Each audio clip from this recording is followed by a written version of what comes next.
Assalamualaikum warahmatullahi wabarakatuh.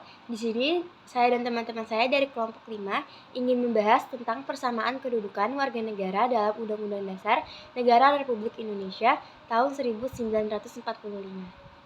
Sebelum kita mulai, alangkah baiknya kita saling mengenal terlebih dahulu. Maka dari itu, saya Hairunisa Elatul Fadilah sebagai moderator, Nama saya Muhammad Zidanul Faizin. sebagai pemateri 1, 2, Nama saya Muhammad Pandu Jaya Kencana.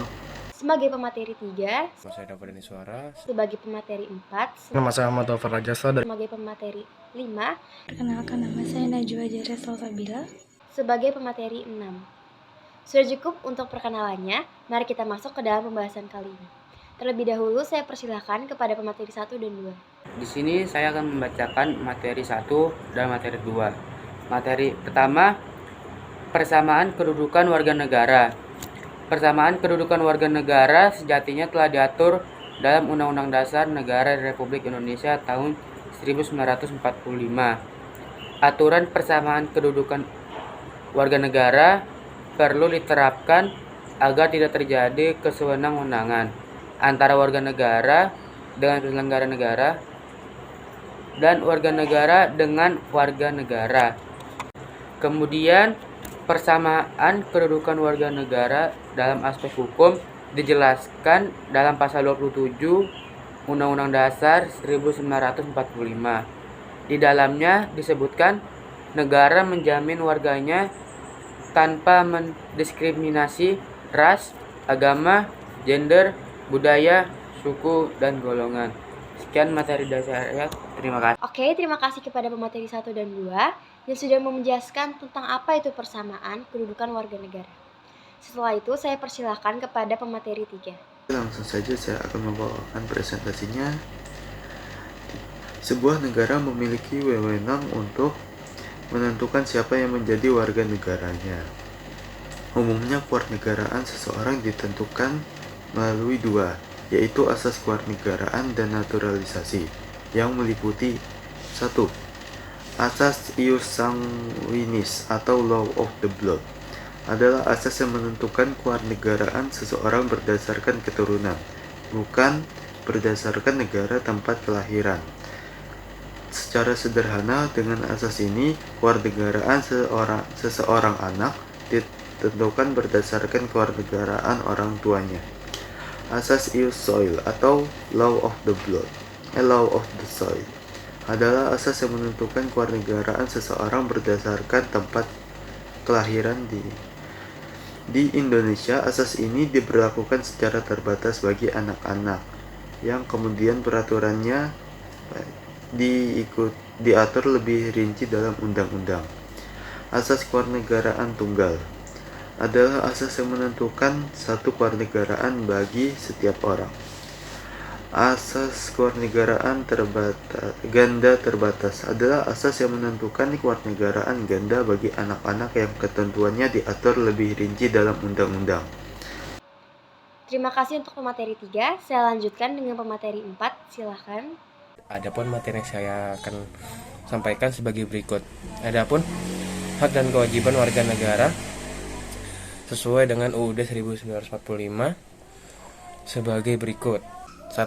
Pasal 28 menyatakan diri sebagai penduduk serta warga negara Indonesia atau ingin jadi warga negara suatu negara. 2. Pasal 27 ayat 1 persamaan kedudukan di mata hukum dan pemerintahan. 3. Pasal 27 ayat 2 mendapatkan pekerjaan serta penghidupan yang layak. Pasal 4 ayat 3 upaya bela negara. 5. Pasal 28 merdeka untuk berserikat, berkumpul, mengeluarkan pikiran dalam bentuk lisan maupun tulisan suatu UU. 6. Pasal 28A sampai 28J mendapatkan jaminan dan perlindungan dalam berbagai pelaksanaan HAM. 7. Pasal 8 ayat 2 mendapatkan jaminan membentuk salah satu agama dan melaksanakan ajaran agama masing-masing. 8. Pasal 30 ayat 1 keikutsertaan dalam pertahanan dan keamanan negara. 9. Pasal 31 memperoleh pengajaran. 10. Pasal 32 mengembangkan kebudayaan nasional. 11. Pasal 33 12. Mendapatkan jaminan pemeliharaan sebagai fakir miskin, memperoleh fasilitas kesehatan serta fasilitas umum dari pemerintahan. Sekian dari saya. Wassalamualaikum warahmatullahi wabarakatuh. Terima kasih untuk pemateri keempat yang sudah mau menyebutkan beberapa pasal yang berisi tentang hak dan kewajiban warga negara. Setelah itu saya persilakan untuk pemateri 5. Kali ini saya akan menjelaskan tentang kewajiban warga negara dalam UUD 1945. 1. Alinea 1 pembukaan UUD 1945 menjunjung tinggi nilai kemanusiaan dan keadilan. 2. Menghargai nilai persatuan, kemerdekaan, dan kedaulatan bangsa. 3. Alinea 4 pembukaan UUD 1945 menjunjung tinggi serta setia pada konstitusi dan dasar negara. 4. Pasal 23 ayat 2 taat pajak. Nomor 5 pasal 27 ayat 1 kewajiban menjunjung tinggi hukum serta pemerintahan tanpa kecuali. 6. Pasal 27 ayat 3 ikut serta dalam pembelaan negara. 7. Pasal 28J ayat 2 taat pada pembatasan yang ditetapkan UU. 8. Pasal 30 ayat 1 wajib ikut dalam usaha pertahanan serta keamanan negara. 9. Ikut serta dalam pendidikan dasar untuk mencerdaskan kehidupan bangsa. 10. Menjalankan perekonomian dengan prinsip efisiensi, berkeadilan, kebersamaan, berkelanjutan, berwawasan lingkungan, mandiri, menjaga keseimbangan, kemajuan, serta kesatuan ekonomi nasional. Sekian dari saya pemateri 5. Terima kasih pemateri 5 yang sudah membaca materi tentang kewajiban negara. Selanjutnya pemateri 6 saya persilahkan.